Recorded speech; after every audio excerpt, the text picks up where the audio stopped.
Aleluya, aleluya.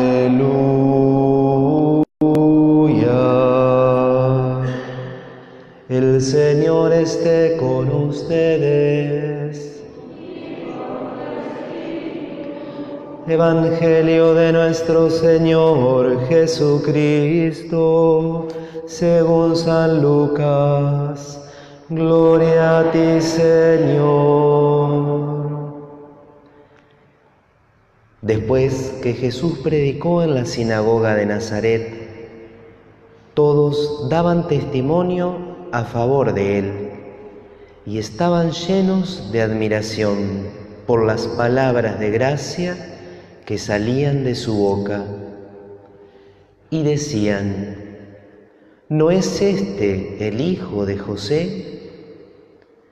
Pero él les respondió: sin duda ustedes me citarán el refrán: médico, sánate a ti mismo. Realiza también aquí, en tu patria, todo lo que hemos oído que sucedió en Cafarnaúm. Después agregó: les aseguro que ningún profeta es bien recibido en su tierra. Yo les aseguro que había muchas viudas en Israel en el tiempo de Elías, cuando durante 3 años y 6 meses no hubo lluvia del cielo y el hambre azotó todo el país. Sin embargo, a ninguna de ellas fue enviado Elías, sino a una viuda de Sarepta, en el país de Sidón. También había muchos leprosos en Israel en el tiempo del profeta Eliseo, pero ninguno de ellos fue sanado, sino Naamán el sirio.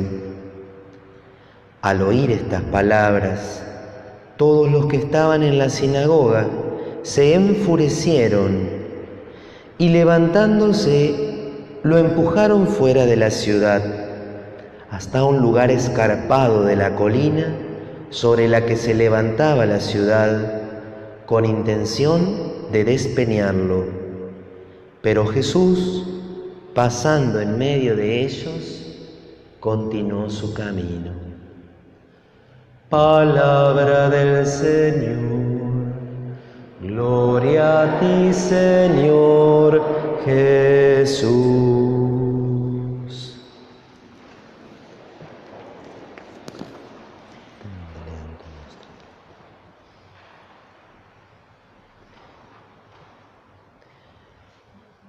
¿Cómo es posible que en apenas unos instantes los habitantes de Nazaret, es decir, todos aquellos que lo conocían a Jesús desde chiquitito, pasaran de dar testimonio a favor de él, estar llenos de admiración, a, lo que dice al final, enfurecerse, empujarlo fuera de la ciudad con intención de despeñarlo, es decir, de matarlo? ¿Cómo pueden pasar de tenerlo a Jesús allá arriba hasta tener ganas de deshacerse de él en apenas unos minutitos? Sería un poco largo explicarlo, porque habría que traer a colación el texto de la semana pasada, ese anuncio del profeta Isaías que había hecho Cristo y que había leído algunos versículos, pero había dejado sin leer 3 versículos que estaban al final de esa profecía, donde se anunciaba el castigo para las naciones paganas. Y dicen los estudiosos del Evangelio que ahí estaba el motivo del enojo de los que lo escucharon ese día. ¿Por qué? Porque Jesús no cumplía las expectativas que ellos tenían. Ellos decían: bueno, nosotros somos copoblanos de Jesús, nosotros somos miembros del pueblo de Israel, a nosotros nos viene la salvación, a los pueblos extranjeros el castigo.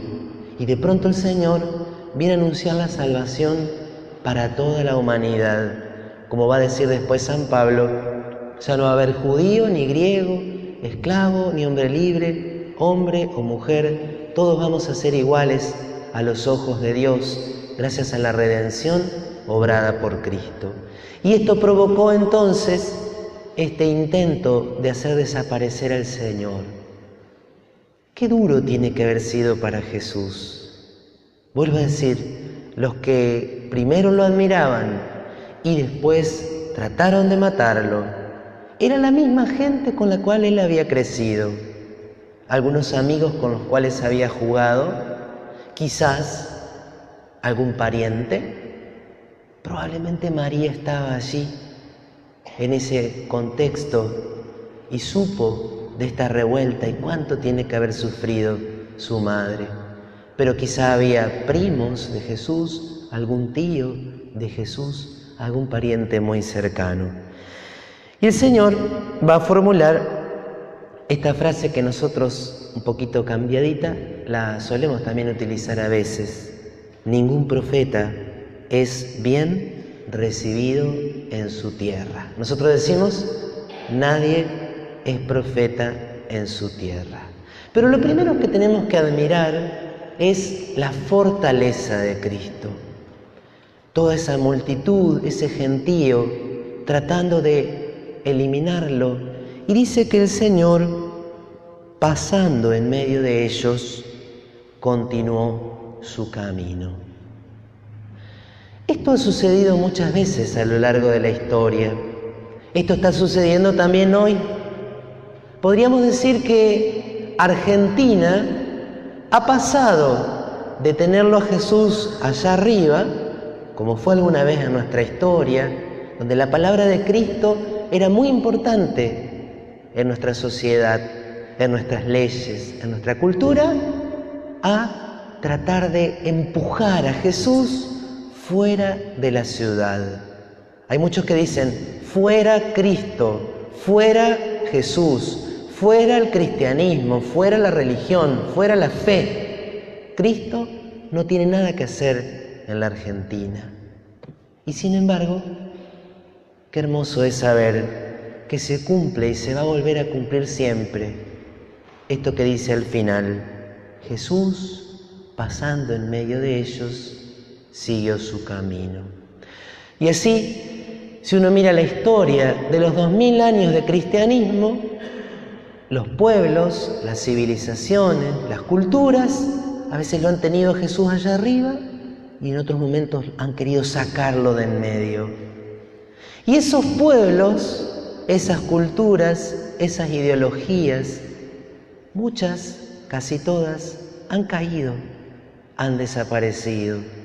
Y Cristo, en cambio, pasando en medio de ellos, siguió su camino. Entonces, frente a las dificultades que tenemos hoy los creyentes, los católicos, frente a las dificultades que tiene nuestra religión, no tenemos que desanimarnos. No perdamos la paz, no perdamos la confianza.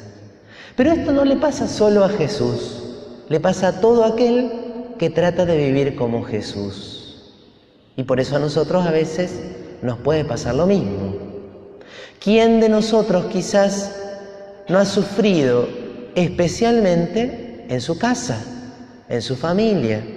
¿A quién de nosotros, por supuesto que me incluyo, no le ha sucedido que la mamá, el papá, los hermanos, los hijos, le dicen, mirá, vos que vas a la iglesia y después mirá lo que haces?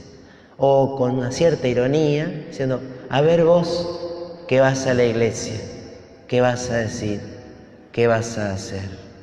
A veces la mayor oposición, las mayores dificultades para vivir la fe, las tenemos en nuestra familia, en nuestra tierra, con nuestra gente, con esa gente que amamos particularmente y con quien nos encantaría poder compartir la fe, pero muchas veces no se da. Ahora bien, tenemos que hacer una distinción, porque a veces en nuestra casa nos cuestionan, pero no nos cuestionan porque somos buenos, sino que nos cuestionan porque nos mandamos macanas, porque algunas veces también nos pasa que en nuestro hogar no somos tan amables, no somos tan serviciales, no somos tan coherentes.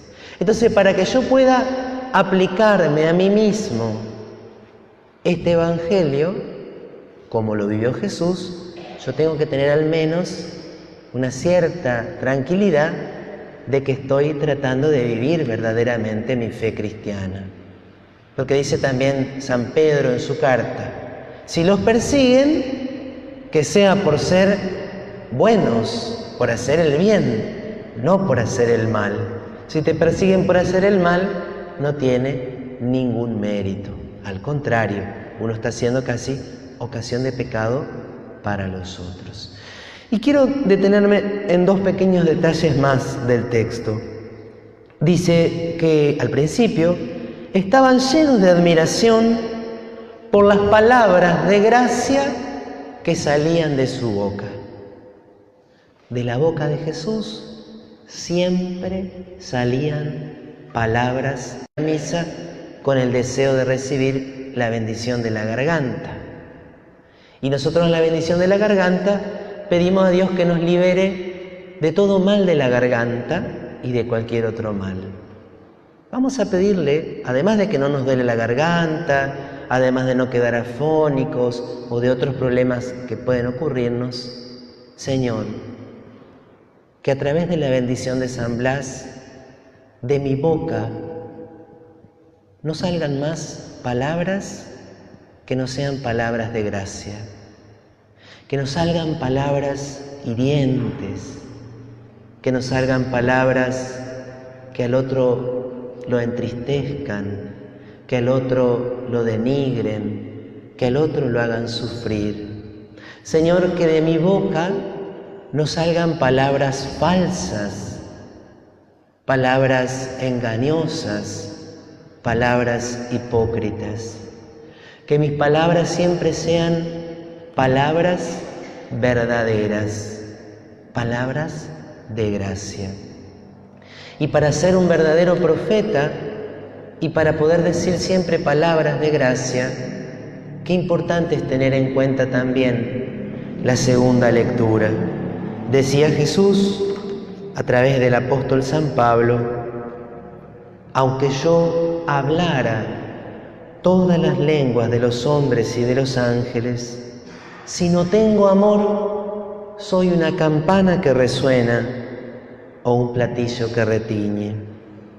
Y si tuviera el don de profecía, hiciera un montón de cosas, si no tengo amor, no soy nada. Y aunque repartiera todos mis bienes para alimentar a los pobres, si no tengo amor, no me sirve para nada. Cuidado entonces que no nos pase que nos escudemos diciendo, pero yo lo que le dije es verdad. Y ahí nos quedamos tranquilos. Yo le dije la verdad al otro. Yo le canté la justa. Yo lo que le dije es totalmente cierto. Si no tenés amor, no te sirve para nada. Si no tenés amor, no sos nada. Entonces el verdadero profeta, como lo fue Jesús, es aquel que pronuncia palabras de gracia, es aquel que une la verdad y el amor. Y por eso, algunas veces es bien recibido y otras veces también recibe oposición, porque las tinieblas no aman la luz. Pero mirándolo a Cristo, vamos a pedirle también poder continuar con nuestro camino, no desanimarnos, poder seguir peregrinando juntos en la fe hasta la patria del cielo. Hoy entregamos a nuestra Madre, la Virgen, todas esas situaciones familiares difíciles, todos esos roces, esas experiencias dolorosas que podemos tener, que la Santísima Virgen nos conceda ser fieles al don de la palabra que hemos escuchado y debemos transmitir. Y para ello vamos a alimentarnos hoy nuevamente con la palabra hecha carne y con la carne de Jesús hecha Eucaristía.